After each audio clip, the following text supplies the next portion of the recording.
United Kingdom, United States and European Union have pledged billions of dollars for infrastructure rebuilding efforts in Ukraine. Now speaking at the conference in London, the British Prime Minister Rishi Sunak launched a war insurance framework to try and spur countries to invest. Ukraine is seeking up to $40 billion to fund the first part of the Green Marshall Plan, under which the US Secretary of State Antony Blinken has announced a further $1.3 billion in aid for Ukraine. In reacting to the news, the Ukrainian President Zelensky said that the war in his country has united the European Union as never before.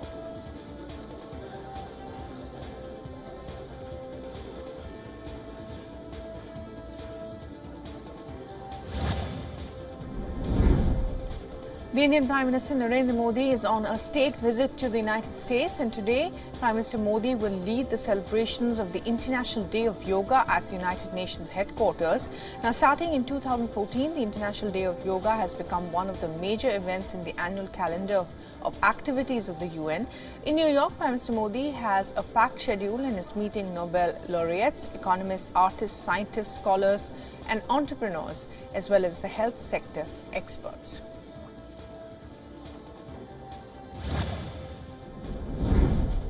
Hundreds of people took part in the International Yoga Day event at Delhi's iconic India Gate.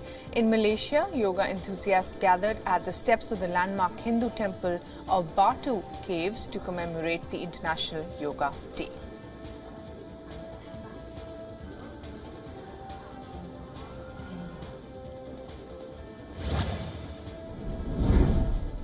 The Chinese Premier Li Qiang and the German Chancellor Olaf Scholz have pledged closer ties after holding intergovernmental talks in Berlin. Both leaders held talks on a wide range of issues including trade, climate change and the war in Ukraine.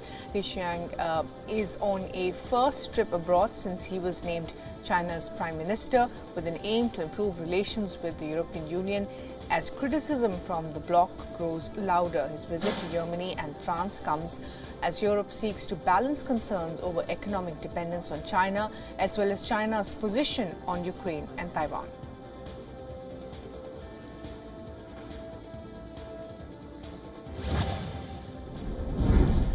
Now, according to the filing in the U.S. District Court in Delaware, Hunter Biden has agreed to plead guilty to 2 misdemeanor tax charges of failure to pay federal tax income in 2017 and 18. A deal was reached with the Justice Department that would likely keep him out of prison. He has agreed to enter a pre-trial diversion agreement in connection with charges of possession of firearms. The gun purchase that led to the criminal charge happened in late 2018 when he was regularly abusing crack cocaine, and according to public accounts, he owned the gun for less than 2 weeks as his then-girlfriend reportedly threw it away.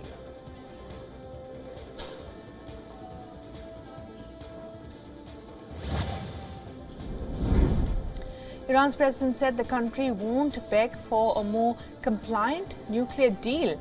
Raisi stressed Iran's life doesn't depend on it. Speaking to a local channel, he reiterated Iran is pursuing the talks with honor, wisdom and good intentions. The Iranian president also cleared the air, with Saudi Arabia calling it not an enemy like the US or Israel. The United States is holding talks with Iran to sketch out steps that could limit the Iranian nuclear program and release some detained US citizens and unfreeze some of Iranian assets abroad as well.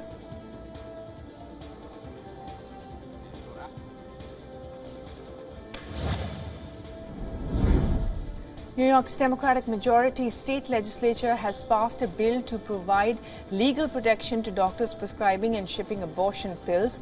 The bill is now to be signed into law. The law comes a year after the U.S. Supreme Court overturned the federal right to an abortion. Under the new law, doctors in New York who prescribe abortion pills will be protected from prosecution in states where abortion is illegal.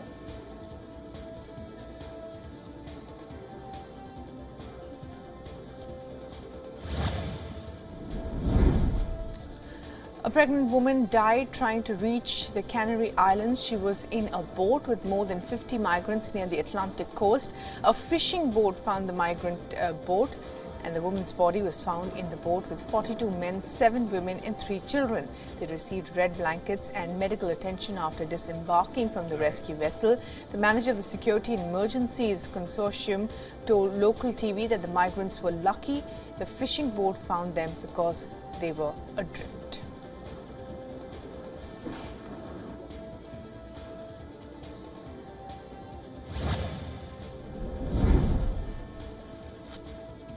A Spanish Coast Guard intercepted a small boat carrying 63 migrants off the island of Gran Canary in the Atlantic Ocean after being located by a maritime rescue plane. They were transferred to a boat and given medical attention. Arrivals in the Canary Islands have increased in the past week due to favorable weather at sea, leading more people to make the perilous journey from North Africa.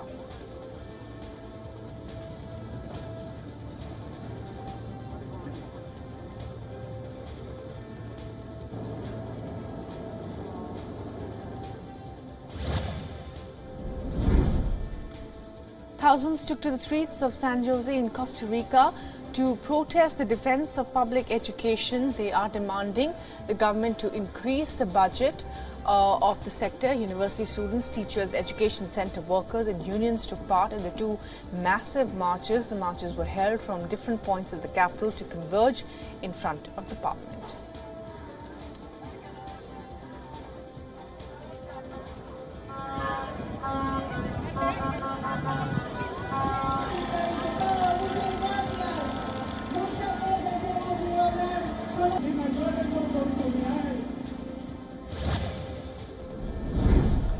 India's benchmark index, the Sensex, hit its new record highs this afternoon. The benchmark zoomed past 63,600 levels that it last made in December 2022. India's Nifty 50 is also just points away from the lifetime high and is expected to cross those levels in the current rally. Foreign institutional investors are overweight on India and think Indian markets will outperform all other major global markets this year.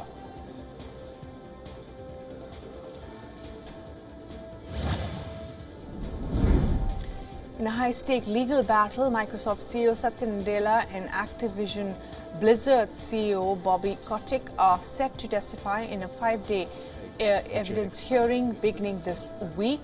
And the Federal Trade Commission is seeking an initial injunction to block Microsoft's $69 billion acquisition of Activision Blizzard, citing concerns over exclusivity in the video game industry. If granted, the injunction would kill the deal and force Microsoft to pay a hefty termination fee. Other witnesses include Sony Interactive Entertainment CEO James Ryan and former Google executive Dov Simmering, who will also provide their insights. This hearing will shape the future of the gaming industry and significant implications for console players and industry giants alike.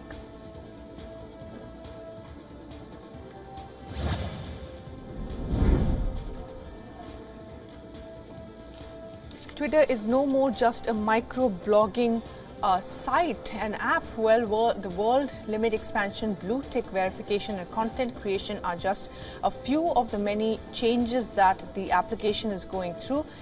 This time Twitter is here with the highlights feature. Now you will be able to showcase your favorite tweets on your profile. Elon Musk retweeted and announced the launch of the new Highlights tab. The Highlights feature seems to be aimed at more content creators, which also perhaps is the reason why the feature seems to be available to Twitter Blue users currently.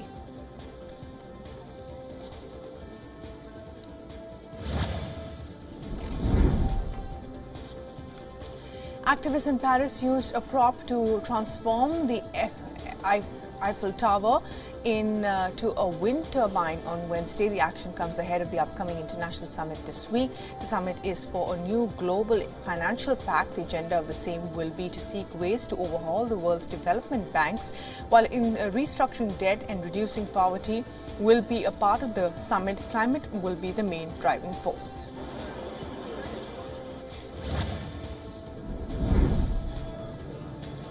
In one of the world's largest confiscations, the Brazilian authorities seized 28.7 metric tons of illegally obtained shark fins. These would be exported to Asia. Environment Protection Agency IBAMA estimated the consignment represented the death of some 10,000 sharks. These sharks belong to two different species, the blue shark and the short-fin mako shark, which entered Brazil's national list of endangered species last month. IBAMA's operation targeted two different companies, but others are still under investigation.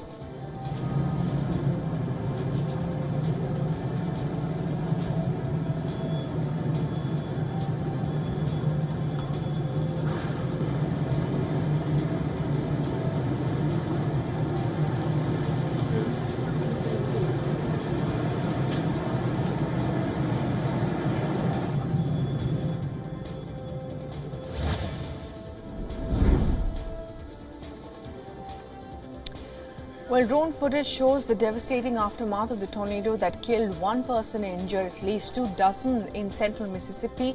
The trees and homes were flattened in Jasper City. A dangerous heat wave had recently helped in creating deadly tornadoes in Texas and Florida and threatened more extreme weather to the United States. At least 4 people were killed in the twisters that touched down on Thursday in the panhandles of Texas and Florida. Flooding in the region also forced almost 150 people out of their homes, officials said.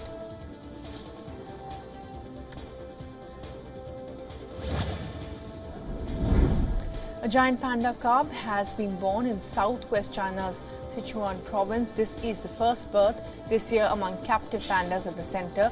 The giant panda Shinshin gave birth to the cub on May 29th at the giant panda base in Wulong National Nature Reserve. An initial check indicated that the cub is female. The center is home to the world's largest captive population of the species.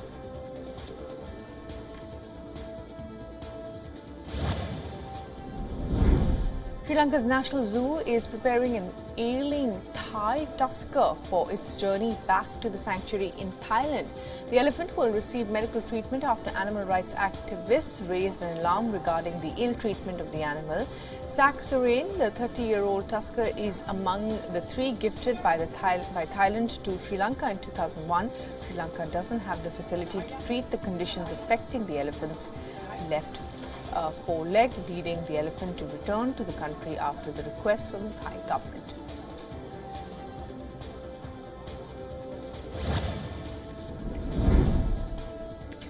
And well, the government of Jordan has introduced a new mobile clinic as part of the effort to encourage citizens to quit smoking. Experts at the clinic provide visitors with health tips and tests free of charge. The clinic also provides a variety of services.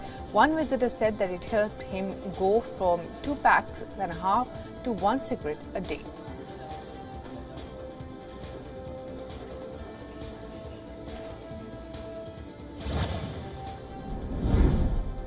The Princess of Wales reopened the National Portrait Gallery in the central London area. The gallery is opening after 3 years of extensive refurbishment. The gallery's new doors feature 45 carved brass panels representing every woman throughout time. The Princess also took in the gallery's learning centre. It focuses on creative learning for children under 5 years of age.